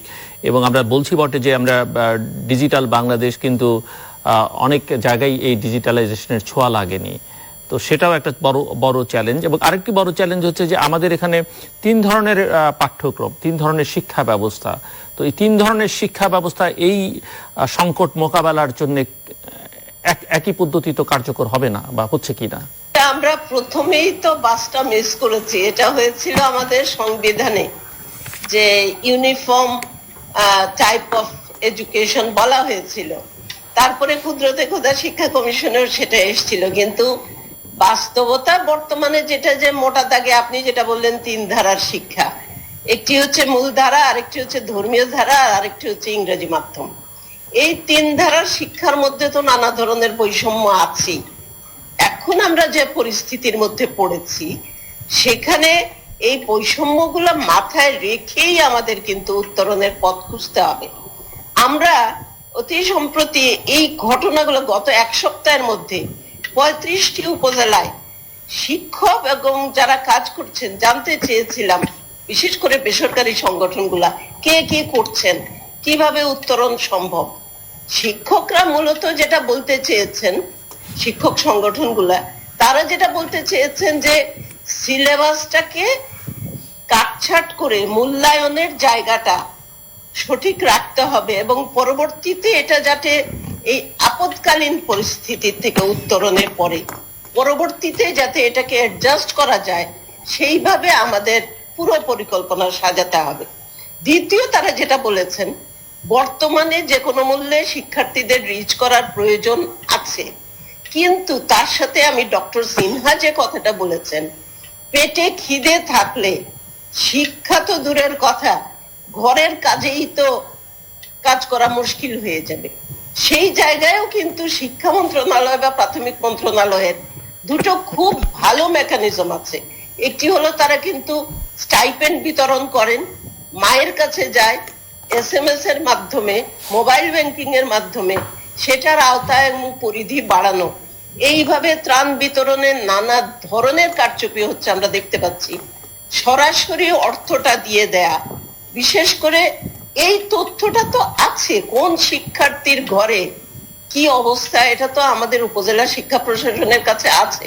সেই মেকানিজমটা কিন্তু খাদ্য মন্ত্রণালয়ও কাজে লাগাতে পারেন, দুর্যোগ মন্ত্রণালয়ও কাজে লাগাতে পারেন। এগুলার কিন্তু উপায় যেগুলো ইতিমধ্যে আছে সেগুলাকে কাজে লাগানো সম্ভব। এবং সেখানে আসলে বাবা মা চিন্তা করবে আমার সন্তানরে আমি কি খাওয়াবো, লেখাপড়ার চেয়ে ওইটাই এখন বড় হয়ে যাচ্ছে কিন্তু বর্তমানে। এবং বিশাল একটা জনগোষ্ঠীর মধ্যে রুটি রুজির চিন্তা যেখানে চলে এসছে, সেটা আমাদের কিন্তু মাথায় রাখা দরকার। আপনি সেশন জটের কথা বলেছেন, সেশন জট অবশ্যই হবে। শিক্ষকদের কাছ থেকে যে কথাটা ডক্টর সিনহা বলেছেন যে একটা জাতীয় টাস্ক ফোর্স যদি করা যেত এবং সেখানে যদি স্থানীয়ভাবে এনারা কিভাবে কাজ করবেন, স্থানীয় সরকারের সাথে, স্থানীয় প্রশাসনের সাথে, এবং শিক্ষার ক্ষেত্রে আমি বলবো শিক্ষকদের সাথে, স্বাস্থ্যের ক্ষেত্রে আমি বলবো যে অবশ্যই স্বাস্থ্য সেবা দ্বারা দিয়ে থাকেন তাদের সাথে এই ধরনের মত বিনিময় গুলো করা খুবই প্রয়োজন এবং করে মাঠের খবরটা জানা খুব প্রয়োজন। এই যে ঢাকায় বসে সব সময় তো সম্ভব হয় না, মাঠের তথ্যগুলা এখন কি পরিস্থিতিতে আছে আমাদের পরিবারগুলা, শিক্ষার্থীরা, স্বাস্থ্যকর্মীরা কোথায় কি অবস্থায় আছেন, পরিচ্ছন্নতা কর্মীদের কথা আমাদের মনেই থাকে না, তারা তো স্বাস্থ্য সেবার একটা বড় অংশ। তাদের কথাও মাথায় রেখে আমরা যদি বর্তমান এবং মধ্যমেয়াদী এবং যেটাকে বলা হচ্ছে কোভিড উত্তরণের পরে পোস্ট কোভিড সিনারিওতে যদি আমরা কি করতে চাই এখনই যদি পরিকল্পনা না করি, আমরা কিন্তু ওখানে পৌঁছাতে পারবো না। এবং পরিকল্পনা করার জন্য এই সবাইকে নিয়ে একটা টাস্ক ফোর্স করাটা খুবই জরুরি। আমিও এটাকে সমর্থন করি। চৌধুরী, একটা বিষয় একটু আপনার কাছে জানতে চাইবো, খুব ছোট্ট করে যদি আপনি আমাদেরকে বলেন যে আমরা এবার লক্ষ্য করছি যে বেসরকারি উন্নয়ন সংস্থা বা এনজিও বলে যারা পরিচিত, তাদের সেই ধরনের তৎপরতা কিন্তু তাদেরকে আমরা নানান দুর্যোগে দেখতে পাই। বাংলাদেশের উন্নয়ন অগ্রগতিতে তাদের যথেষ্ট অবদান আছে, কিন্তু এই কোভিড-19 সময় কিন্তু তাদের কোনো তৎপরতা অন্তত গণমাধ্যম সূত্রে আমরা দেখতে পাচ্ছি না। আমি এটা আংশিক সত্য বলবো, পুরো না। কারণ আপনারাও জানেন যে আমরা ব্র্যাক তো পৃথিবীর বৃহত্তম এনজিও। ব্র্যাক ইতিমধ্যেই 1 মিলিয়নের উপরে মানুষের কাছে পৌঁছে গেছে তাদের ত্রাণ সেবা নিয়ে, তাদের শিক্ষা সচেতনতার বিষয়গুলো নিয়ে, বিশেষ করে স্বাস্থ্য সচেতনতার। অন্যান্য বেসরকারি সংগঠনগুলো মাঠে ময়দানে কাজ করছে। প্রথম দিকে আতঙ্কিত ছিল, বের হয় নাই, এটাও ঠিক। ছুটিতে ছিল, অনেকে চলে গেছিল দেশের বাইরে ইত্যাদি। দেশের বাইরে মানে ঢাকার বাইরে বা জেলা শহরের বাইরে। এখন তারা ফেরত এসছে, কিন্তু সেখানে বেসরকারি সংগঠনগুলো পড়েছে এক ধরনের বিপদে। আমি যদি বলি কথাটা এইভাবে, তাদের মধ্যে অনেকেই ক্ষুদ্র ঋণ নিয়ে কিন্তু কাজগুলো চালিয়ে যান, সেটা কিন্তু এখন ঝুঁকির মুখে। এবং সেটা আমরা অবশ্যই আশা করি যে তারা এটার মধ্য দিয়ে যে সরকারি নির্দেশনা এসছে বাংলাদেশ ব্যাংকের, তারা মানবেন। কিন্তু আগামীতে তারা কিভাবে চলবেন সেটাও কিন্তু সরকারের দৃষ্টি দেওয়ার প্রয়োজন আছে। এবং তৃতীয় যেটা হলো যে যারা কাজ করছেন মাঠে ময়দানে, তারাও স্বাস্থ্য সেবায় তো অত বেশি কাজ করেননি। বেশিরভাগ বেসরকারি সংগঠন যারা করছেন ইতিমধ্যে কিন্তু মাঠে ময়দানে সচেতনতা নিয়ে নেমেছেন। আমাদের জানা মতে, আমি আপনাকে কিছুক্ষণ আগে বলেছি 35টি উপজেলার তথ্য এসছে আমাদের কাছে, কাজ করছেন সবাই।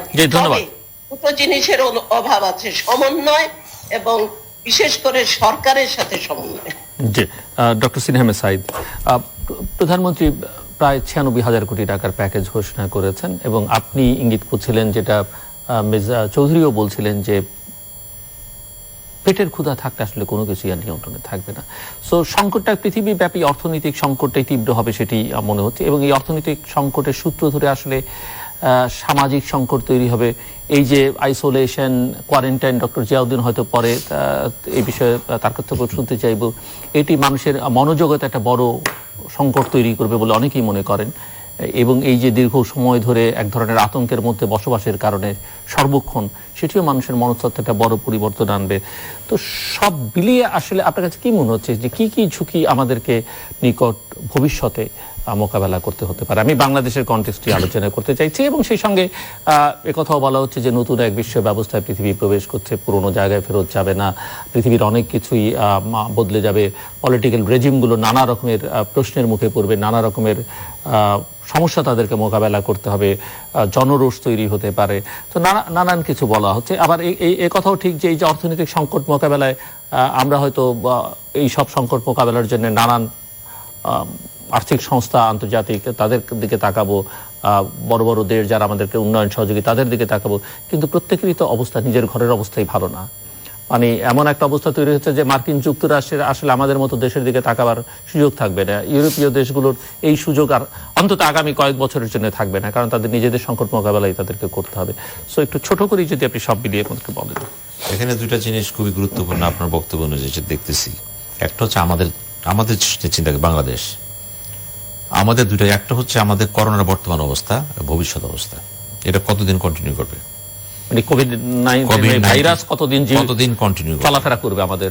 দেখেন, আমেরিকাতে বলা হচ্ছে বিভিন্ন বিষয়ে 2022 সাল পর্যন্ত যেতে পারে, ইউরোপ বলতেছে আমরা জানি না কতদিন যাবে, আমরা তো এখনো জানি না কত যাবে, কারণ অনেক জায়গায় গ্রাফটা নিচের দিকে নেমে আবার উঠে উপর যাচ্ছে। দিকে উঠতেছে। অর্থাৎ এটার যে চারিত্রিক বৈশিষ্ট্য, সেই বৈশিষ্ট্যটা এখনো কিন্তু গবেষণা এটার উপর হতেই হবে, কারণ এই গবেষণা এত তাড়াতাড়ি হবে না, তো সময় লাগবে। এটা এরকম কার্পটা এরকম হচ্ছে, ঘুরতেছে গেলে কাঁপতেছে সমানে, ঠিক না? এটা আমাদের যেটা হবে, যদি মনে করেন এটা প্রলং করে, তাহলে যে প্রণোদনা দেওয়া হচ্ছে এখন 96,020 টাকা দিলেন, আরো দিবেন, আপনি কতদিন দিবেন? যেই সেক্টর দিচ্ছেন, শিল্প ক্ষেত্রে দিলেন, মধ্যম ক্ষেত্রে দিলেন, গার্মেন্টস ক্ষেত্রে কিছু দিচ্ছেন, সবই দিচ্ছেন, কিন্তু ইন্টারেস্ট কমাই দিচ্ছেন, টাকাটা ফেরত দিতে হবে কিন্তু। তো এই টাকাটা এমনিতে আমাদের ঋণ খেলাপির যে সংখ্যা, কথা হলো যে ঋণ খেলাপি সিস্টেম নিঃসন্দেহে রাখেন। আমি আপনার এখানে বলতেছি, আমি চ্যালেঞ্জ দিয়ে বলতে পারি, এই করোনার পরবর্তী ঋণ খেলাপি সিস্টেমে, কারণ যে সমস্ত শিল্প কারখানাগুলো পুঁজির জন্য চালাতে পারবে না, চালাতে না পারলেই তারা আবার একই অবস্থা হয়ে যাবে তাদের। কিন্তু এতে করে যারা ওই যে ঋণ খেলাপি হিসেবে মানে অভ্যাসবশত ঋণ খেলাপি হয়েছে, এখানে তারা সুযোগটা বেশি নেবে। এখানে চরিত্রের দিক থেকে অভ্যাসের যে ব্যাপার হলো, এবার কিন্তু অভ্যাসের বাইরে কম হবে, বেশি হবে, অভ্যাসের বাইরে বেশি হবে। কারণ কিন্তু অভ্যাস যাদের, তাদের তো অভ্যাস যাদের, তারা সবসময় সুবিধা। এবার যাদের অভ্যাস খারাপ, ওই যে চাল চুরি করছে না, গম চুরি করতেছে না, ধরা পড়তেছে না, এইখানে কিছু খারাপ লোক সব জায়গায় থাকবে। সমস্যাটা হচ্ছে, আপনি 3-4 মাস দিলেন, প্রাইভেট সেক্টরে বেতন কত দিন দিতে পারবেন আপনি? আমি বাংলাদেশের প্রাইভেট সেক্টর জানি তো, আমরা তো ব্যবসায়ী পরিবারের ছেলে। অবস্থা যে খারাপ, 2 মাস দিলেন, 3 মাস দিলেন, তারপরে 4 মাস বেতন দিতে পারবেন না। যখন বেতন দিতে পারবেন না আপনি, কারণ প্রোডাকশন নাই তো, আর প্রোডাকশন থাকলে প্রোডাক্ট সেল করবে কি? যেই সমস্যাটা সামনে যদি প্রলং করে, তাহলে কিন্তু আপনার যে খাদ্য মজুদ যেটা আছে, কিনে আনতে হবে। বিশ্ব বাজারে কিন্তু আজকে ভিয়েতনামে দেখেন, চালের বাজারে যারা নিয়ন্ত্রণ করতেছে, ভিয়েতনাম, মায়ানমার, এই বিভিন্ন দেশগুলো, তারাও কিন্তু চিন্তা করতেছে কতটুকু চাল থাকবে আমাদের। অর্থাৎ পৃথিবীতে কিন্তু একটা অনাহারের পদধূলি কিন্তু জাতিসংঘ ইতিমধ্যে বলে দিয়েছে কিন্তু, যে একটি দুর্ভিক্ষ অবস্থা বিরাজ সামনে করতে পারে কিন্তু।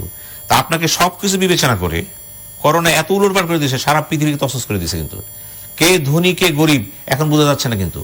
যে যুক্তরাষ্ট্র এত টাকার মালিক, সে প্রয়োজন ডলার ছাপাই দিবে, কারণ ফিয়াট মানি তো, ডলার তো এখন শক্তিশালী জিনিস। সে কেমন, আমি কি করব? আমার রেমিটেন্স কমে যাবে কিন্তু, আমার গার্মেন্টস কমে গেছে। আমার যেহেতু একদিকে দেখেন সম্ভাবনা রাখি, দেখেন অর্থনীতির তাকান, ইনফ্লেশন তো মাস্ট, ইনফ্লেশন হবে, ডিফ্লেশনের সুযোগ নাই। ইনফ্লেশনটা যখন কন্টিনিউ করতে থাকবে, রিসেশন হবে, রিসেশন হলে একটা সময় সারা পৃথিবী ডিপ্রেশন আসতে পারে। এবং সবচেয়ে খারাপ যেটা হবে, যখন ইনফ্লেশন বেড়ে যাবে, জিডিপি কমে যাবে, উৎপাদন কমে যাবে, আনএমপ্লয়মেন্ট বেড়ে যাবে। এই পরিস্থিতিকে অর্থনীতিবিদরা বলছেন স্ট্যাগফ্লেশন। বিরাট কনসেপ্ট কিন্তু এটা। অর্থাৎ সবকিছু স্থবির হয়ে গেল কিন্তু, ওই অবস্থা কিন্তু কেউ করে সাহায্য করতে পারবে না। এটা হাসরের ময়দান কিন্তু, কে কার দিকে তাকাবে? প্রত্যেক দেশই প্রয়োজনে পড়ে গেছে, এত প্রয়োজন যে তাকে দেখবে না আমাকে দেখবে, সাহায্যের ভান্ডার সংকুচিত হয়ে যাবে কিন্তু। এত কিছুর ভিতর দিয়ে পৃথিবীতে যে কিছু ঘটতে পারে সম্ভাবনা বেশি। সারা পৃথিবীতে আমরা বলছি যে একটা নতুন শাসন পদ্ধতি সৃষ্টি হতে পারে কিন্তু, নিউ ওয়ার্ল্ড যেটা বলতেছিলাম, এই নিউ ওয়ার্ল্ড অর্ডারের মধ্যে কি আসবে? অধিকাংশ দেশে গণতন্ত্রের পতন হবে, কারণ গণতান্ত্রিক শাসন ব্যবস্থা থাকবে না। কারণ গণতান্ত্রিক শক্তিগুলো এখানে সুসংগত করতে পারবে, মানুষের চাহিদা দাবিগুলোকে তারা মিটাতে পারবে না। স্বভাবত কারণে সেখানে অথরিটেরিয়ান টাইপ গভর্নমেন্ট আসবে, কোনো টোটালিটেরিয়ান আসবে, কোনো জায়গায় সামরিক শাসন চলে আসবে কিন্তু। যেই সামরিক শাসনের বিরুদ্ধে পৃথিবী একটা ঐক্যমত সৃষ্টি করেছিল জাতিসংঘ সবাই। আর গণতন্ত্রের নামে যেসব দেশে অথরিটেরিয়ান শাসন আছে, গণতন্ত্র সেগুলো কি হবে? শোনেন, বর্তমান যে শাসকগুলো পৃথিবীতে ছড়ায় সেটা আছে, গণতন্ত্রের নাম দিয়ে তারা থাকবে না। কারণ তাদের অবস্থাটা এরকম একটা অবস্থা হবে, নতুন মুখ চাবে তারা সব। পৃথিবী নতুন মুখ চাবে, এই জন্য হয়তো আশায় তিনি সমাধান দিতে পারবেন। এই সুযোগটা কে নিবে? অধিকাংশ যে সুযোগটা নিবে সামরিক শাসনটা কিন্তু। এই সামরিক শাসন নিয়ে যত কথাই বলেন না কিন্তু, আমি স্পষ্ট দেখতে পাচ্ছি যে আগামী পৃথিবীতে বিভিন্ন কারণে গণতন্ত্র শক্তিগুলো মানে দুর্বল হয়ে যাবে, ইনস্টিটিউশন দুর্বল হয়ে যাবে, এবং সেখানে যে শাসন ব্যবস্থা আসবে, সেই শাসন ব্যবস্থা কিন্তু সমস্যা সমাধান করতে পারবে না, তারা গোজামিল দিবে। একটা সময় তারা গণতন্ত্রে যাবে। ক্ষতিটা হলো মানব জাতি বিরাট ক্ষতি হয়ে যাবে কিন্তু। এই যে শিক্ষার কথা বললেন আপা, আরে শিক্ষা কখন হয়? পেটে ভাত থাকলে চিন্তার শিক্ষা হবে। মেধা কখন সৃষ্টি হয়? আরে মেধা শুরু করি, যে মা বাচ্চাকে দুধ খাওয়াতে পারছে না, যে মা সন্তান স্কুলে পাঠাতে পারছে না, তাকে যে বলতেছেন যে আপনি ভালো থাকেন। উপদেশ কখন কাজে লাগে জানেন? উপদেশে পরিবেশ লাগে। তো আগামী পৃথিবীটা হবে, উপদেশ পরিবেশ থাকবেন তাও তো জানি না আমরা। তো সব কিছু মিলিয়ে আমার যেটা মনে হচ্ছে, বাংলাদেশে বড় চ্যালেঞ্জ হলো যদি এই সমস্যাটা 1, 2, 3 মাস 4 মাস কন্টিনিউ করে, তখন কিন্তু আমাদের জন্য বড় সমস্যা হচ্ছে যে এখন প্রধানমন্ত্রী এক হাতে হ্যান্ডেল করতেছেন। আমি তাকে আবারও রিকোয়েস্ট করব, সমস্যাটা কিন্তু সামনে ব্যাপকতা সম্ভাবনা বেশি। আপনি নিজেও বলেছেন সামনে সমস্যা আছে, আমেরিকা বলতেছে, WHO বলতেছে, জাতিসংঘের মহাসচিব বলতেছে। অতএব এখনো সময় আছে। আপনি বঙ্গবন্ধুর কন্যা, আপনার প্রতি আস্থা আছে জাতির, আমরা আপনার প্রতি আস্থা রাখতে চাই। এখনো সময় আছে, লোডটা কমায় দেন। নিজের ঘাড়ের সমস্ত লোড না নেয়া, এটাকে কমায় দেন। আপনার আশেপাশে যারা ছিল সে তারা নাই, আপনার মন্ত্রিসভায় যারা ছিল বয়োজ্যেষ্ঠ তারা নাই, এখন যারা আছে তারা নতুন, তারা বোঝেই না অনেকে, আমরা তাদের নামও জানি না। এখনো সময় আছে, জাতির বৃহত্তর স্বার্থে মতিয়া চৌধুরীকে নিয়ে আসেন, তুফাইল আহমেদকে নিয়ে আসেন, আমুকে নিয়ে আসেন, নাহিদকে নিয়ে আসেন। অন্তত আপনার আশেপাশে থাক কিছু, এবং আপনার দলটাকে আপনি এমপিদের বলে দেন, go to the spot, Dhaka তোমাদের স্থান না, জনগণের পাশে দাঁড়াও। ডাক্তার যেতে পারলে তারা পারবে না কেন? মেয়রকে বলে দেন, বড় বড় কথা বলেছিল, নির্বাচিত হয়েছ, ভোট কত পেয়েছে আমি তো জানি, পাশে দাঁড়ায় যাও। কাউন্সিলরকে বলেন, চেয়ারম্যানকে বলেন, উপজেলা চেয়ারম্যানকে বলেন, that is a decision leadership. Leadership আসতো কোথা থেকে? এবং আপনি নিজেও বলেন, এই জাতির একমাত্র দায়িত্ব নিয়েন না, আপনি একটা সমন্বিত ভাবে একটা অ্যাডভাইজারি কমিটি করেন বা সমন্বয় কাউন্সিল করেন, যাই করেন করে বন্টন করেন, মানুষকে বুঝতে দেন এই দায়িত্ব আমার একার না। জি, ধন্যবাদ। এই দায়িত্ব সবাই। ডক্টর আহমেদ, একটু আপনি আমাদেরকে বলবেন যে কোভিড-19, আমি মানে স্বাস্থ্য বিবেচনা, স্বাস্থ্যের দিক থেকে, মানে হেলথ পার্সপেক্টিভে বাংলাদেশ যেভাবে অ্যাড্রেস করছে, আপনি কি মনে করেন ঠিক আছে কিনা, মানে ঠিকঠাক পথে চলছে কিনা? এই যে সিনেমা যেটা বললেন যে মানুষের সচেতনতা বেশি ইম্পর্টেন্ট, কারণ ডাক্তাররা বা সরকার চেষ্টা করছেন বাড়াবার জন্য, কিন্তু মানুষের সামহাও বাড়ছে না। তো এটা আমাদের জন্য একটা ভয়ের ব্যাপার। তো এটা না বাড়ার দুইটা জিনিস হতে পারে। একটা হতে পারে যে আমাদের অনেকে অলরেডি ইনফেক্টেড হয়ে গেছে। তো লাকিলি আমরা যদি 80% মানুষ যদি অ্যাসিম্পটোমেটিক হয়, তারা হয়তো, যদি অ্যান্টিবডি কাজ করে, তারা হয়তো প্রোটেক্টেড হয়ে গেছে। আর যারা অসুস্থ হবেন, সিরিয়াসলি অসুস্থ হবেন, তাদের জন্য আমেরিকাতেও খুব একটা কিছু করা যাচ্ছে না। এই যে আমাদের এক জুনিয়র ডাক্তার আজকে মারা গেলেন, ভেন্টিলেটরের কাজ হচ্ছে না। তো কিন্তু এই 2-3% আমাদের মনে করতে হবে যে আমরা এমন কোন ওষুধ বের হয় না, যদিও একটা ওষুধ দেখা যায় 16% কাজ করেছে, নিউ ইংল্যান্ড জার্নাল অফ মেডিসিনে কয়েকদিন আগে। বাকিগুলো কাজ করছে, সবার জন্য হয়তো করছে না। তো আমার যেটা ধারণা, বাংলাদেশে যে ব্যাপার, যেটা ইন্ডিয়াতে যেরকম তারা ফার্মার্সদেরকে এখন ছেড়ে দিচ্ছেন মোদী, যে যা আপনারা মাঠে যান, আমাদের ট্রাম্প এটা মেয়ের 1 তারিখে খুলতে চাচ্ছেন, রিস্ক নেই, পারবে জেনেও যে যত প্রিকশন নেওয়ার পরে খোলার জন্য, কারণ ফিনান্সিয়াল ইয়েটা হেলথ ইম্পর্টেন্ট। ডেনমার্কে বাচ্চাদের স্কুলে যাওয়া শুরু করে দিয়েছে, অন্য জায়গাতে স্পেন বা ইটালিতে তারাও রিলিজ করছে। কেন করছে? জানতেছে কিন্তু রিস্ক আছে, তাও করছেন। জিরো রিস্ক হবে না।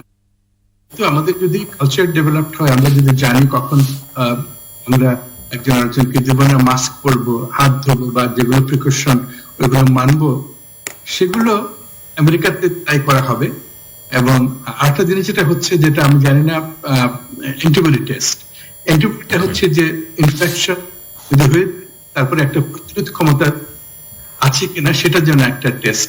ওইটাতে দুইটা জিনিস হবে। এটাতে ভাইরাস, নর্মালি আমরা টেস্ট করি ভাইরাসটাকে দেখে আছে কিনা, কিন্তু অ্যান্টিবডি দেখা হয় যে ভাইরাসটা আপনার ভিতরে প্রতিরোধ ক্ষমতায় থাকে, জাগানোর প্রোটিন গুলো তৈরি করছে কিনা।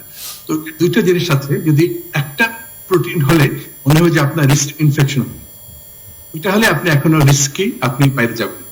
আরেকটা হচ্ছে যদি আপনার যেটা আসে তার মানে আপনি অলরেডি প্রোটেক্টেড, এটা নর্মালি ধারণা করা হয়, এটাতে আশা করা হচ্ছে এটা হবে। এই টেস্টটা এখন আমেরিকাতে প্রচুর ভাবে করা হবে। কেন করা হবে? এই টেস্ট দেখা যায় যে এটা পজিটিভ আছে, আপনি যেমন আমেরিকার বড় বড় শিল্প, যেমন গাড়ি কোম্পানি দিচ্ছেন, তাদেরকে কাজ করতে দেবে। আমরা হেলথ কেয়ার ওয়ার্কার, আমরা ভয় পাবো না আক্রমণ।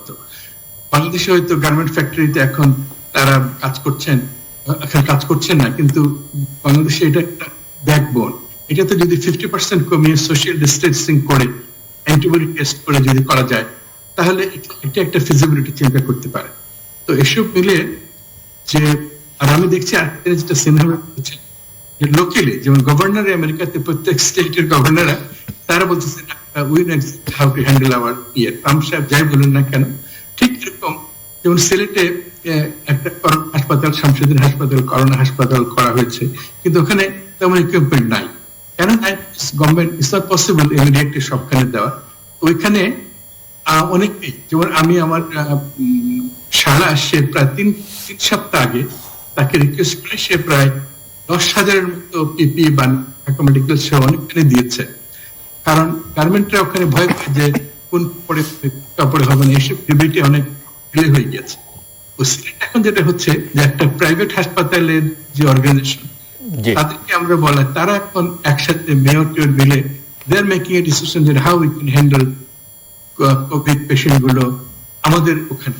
এই ধরনের ওকিলে যদি সব ডাক্তাররা, মেয়র, এমপি তারা যদি ডিসিশন নেন, তখন সরকারের উপর প্রেশারটা কমে যায়। কারণ সরকারের নট পসিবল, কারণ সরকার তো মানে পাবলিক, এবার গভর্নমেন্ট তেমন কিছু করে না, পাবলিকরাই বেশি করে। তো এই জিনিসটা ফলো করলে আমাদের দেশে হয়তো একটু ইজ হবে। মিস রাশেদা কে চৌধুরী, আপনার ফাইনাল রিমার্কস। জি, আমি শুরুতেই বলবো যে আসলে হতাশ হতে রাজি না। আমাদের নানা ধরনের উদ্বেগের জায়গা আছে। অর্থনীতি বিধ্বস্ত হতে পারে, কিন্তু তাও বিশ্বাস করব হবে না। আমাদের গণতান্ত্রিক ব্যবস্থা ঝুঁকির মুখে পড়তে পারে, কিন্তু তারপরেও ডক্টর জিয়া যেটা বললেন যে আমাদের যে রুটি রুজির ব্যবস্থা মানুষকে করার জন্য আমাদেরকে যদি সামনে বিশেষ ব্যবস্থা দিনে আমাদের অর্থনীতির চালিকা শক্তি যেগুলা, সেগুলোর ব্যবস্থা করা যায়, তাহলে আমরা হয়তো মানুষের শুধু ত্রাণ না, মানুষ তো কাজ চায়, রুটি রুজির ব্যবস্থা চায়, সেই জায়গাটাতে যদি আমরা যেতে পারি এবং নানা ধরনের প্রিকশন নিয়ে, কিন্তু যেতে গেলে ঘুরে ফিরে যে জায়গাটাতে আসবে সেটা হচ্ছে সিদ্ধান্ত গ্রহণ, সময় মতো যথাস্থানে যথাযথ সিদ্ধান্ত গ্রহণ, এবং সেখানে সবাইকে নিয়ে যারা এখানে কন্ট্রিবিউট করতে পারবেন, বিশেষ অবদান রাখতে পারবেন, তাদেরকে নিয়ে সর্বোচ্চ পর্যায় থেকে যদি ব্যবস্থা নেওয়া যায়, আমি বিশ্বাস করি আমরা হোঁচট খাবো, পরেও যাব হয়তো, কিন্তু উঠে ঠিকই হাঁটতে পারবো। কারণ অনিশ্চিত পরিস্থিতি হলেও, এরকম অনিশ্চিত পরিস্থিতিতে তো অনেকবারই অনেক দেশই পড়েছে, আমরাও পড়েছি। এমনকি ওই ফিনান্সিয়াল ক্রাঞ্চের সময় বলা হয়েছিল ধসে যাবে আমাদের অর্থনীতি, কিন্তু ধসে যায়নি। কিন্তু তার জন্য তো উত্তরণের উপায়গুলো সঠিক হতে হবে, সঠিক সময়ে সঠিক পদক্ষেপ, সেটাই প্রয়োজন। বাট তখনকার সংকট তো এক্সটার্নাল সংকট ছিল, এখন তো আপনার অভ্যন্তরীণ এবং এক্সটার্নাল দুটো মিলিয়ে।